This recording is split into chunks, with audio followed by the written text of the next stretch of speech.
beautiful friends. Happy Monday. I hope you had a wonderful and beautiful weekend. I know that I sure did. So today, the first thing I was thinking of was I wanted to go on vacation. I want to go to Mexico. Do you want to go to Mexico?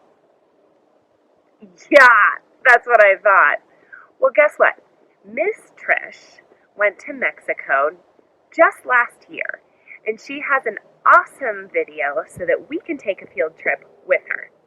So let's go on a field trip to Mexico with Miss Trish.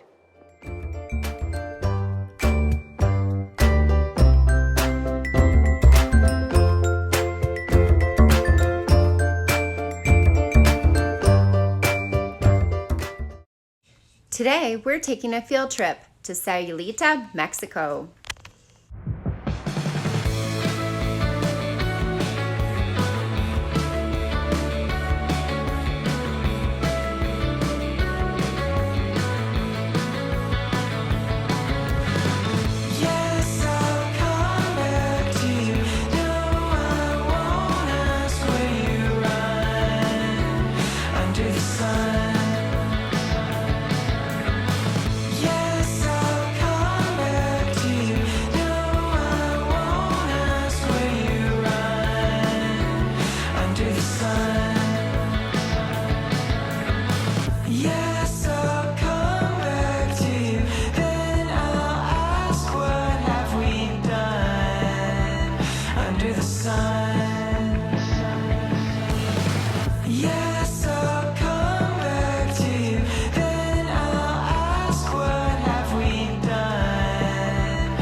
Yeah, Charlie.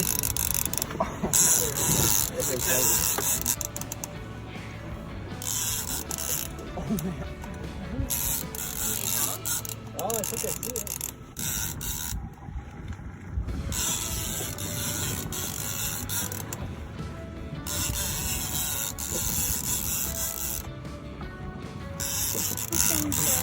Whoa, that thing's big! Wow. What is that? This is a blackfin tuna. Blackfin tuna? Under the sun. Yes, I'll come back to you. No, I won't ask where you run. Under the sun. Yes, I'll come back to you. No, I won't ask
Okay, who had fun? I did too, and now I want to go to the beach even more. Well, let's get our bodies moving a little bit and let's learn some ballet. I know all of you at home love to dance. So Miss Britt from the baby room is going to teach us a little something about ballet. Let's go check it out at her house.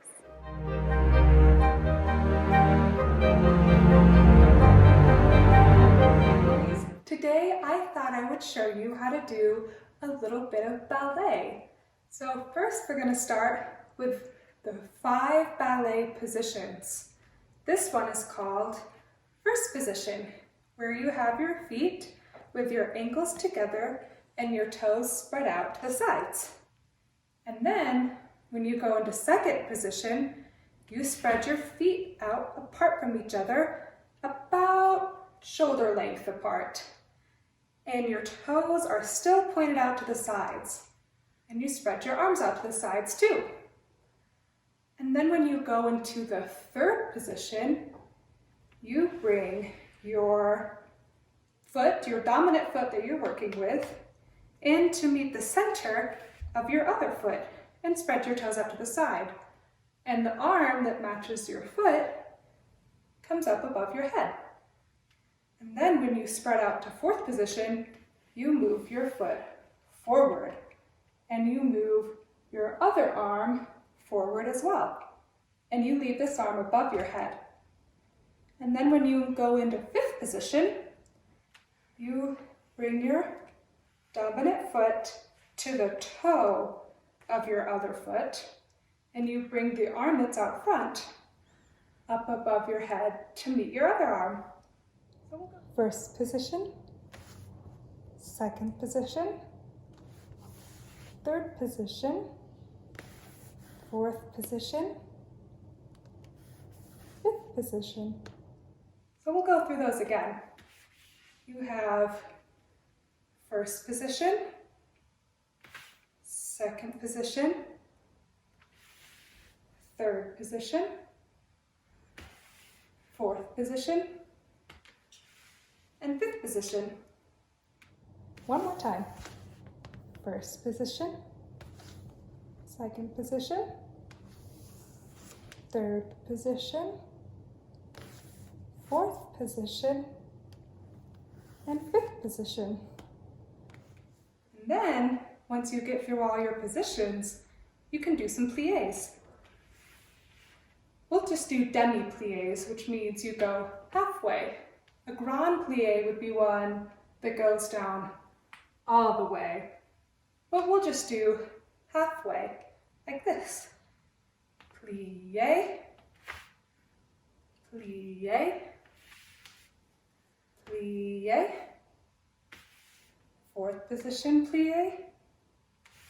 And fifth position plié. Now, we're going to do some foot warm-ups. So I'll turn to the side so you can see better. We're going to start in our fifth position with your dominant foot meeting the toe of your other foot. And we'll bring our arms forward. Oh, I gotta step over a little bit. I'm going to bring my other arm to the side. Now I'm going to bring this arm up. And we'll go point and together. You slide out and point your toe, and then you bring it together. And then we can go backwards with your other foot. Point and together. And point and together. And then we can go out to the side. Point and behind. Point and in front. And then with the other foot. Point and in front. Point and behind. And finish. Point and together. Point and together. Back and together. Back and together. Side, back. Side, front. Side, front. Side, back. And finish. Now we're going to talk about one of the first turns you'll learn in ballet, or at least it was one of the first turns I learned. It's called a pirouette. You start in the 5th position. Can you remember all the way back to the 5th position? Your dominant foot meets the toe of your back foot. And we're going to start with our prep, and then we're going to prep to 2nd. We're going to keep all our weight on this foot. And then we'll prep behind into a demi 4th.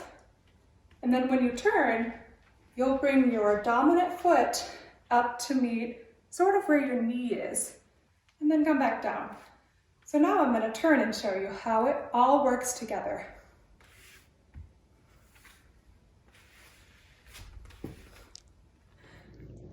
The shoes I have on my feet now are called pointe shoes, and they are for big girl ballet. When you use them, you get to go all the way up on your toes, like this. And this is how we do our tippy toe walking in our pointe shoes.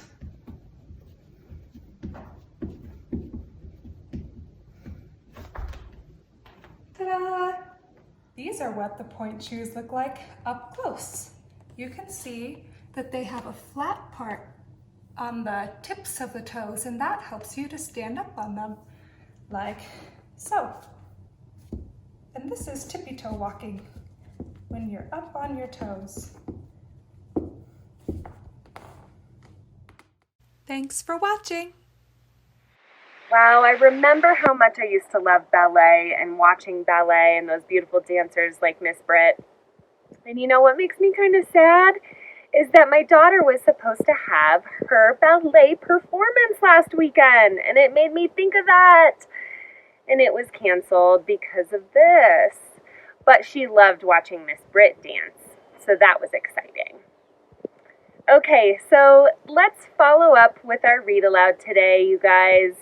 We're going to go visit Miss Tanisha at her house, and she's going to read for us. And we will see you again tomorrow. I hope you all have a beautiful day in the sun. Bye-bye. Hi everyone! Welcome back to Morgan and Friends. Today we have a story that I'm going to share with you, and it's called How to Babysit a Grandma. I'm sure a lot of you are missing your grandmas and grandpas and bubbies and nannies and yayas and all of them. So I thought we'd read a story about this girl and her grandma. Let's go. How to babysit a grandma. When you babysit a grandma, if you're lucky, it's a sleepover at her house. What should you do when you get to her door? Put on a disguise and say, "Guess who?" Knock with a secret knock that only she knows. Tap, tap, tappity, tap. If you like cats, meow. If you like dogs, bark.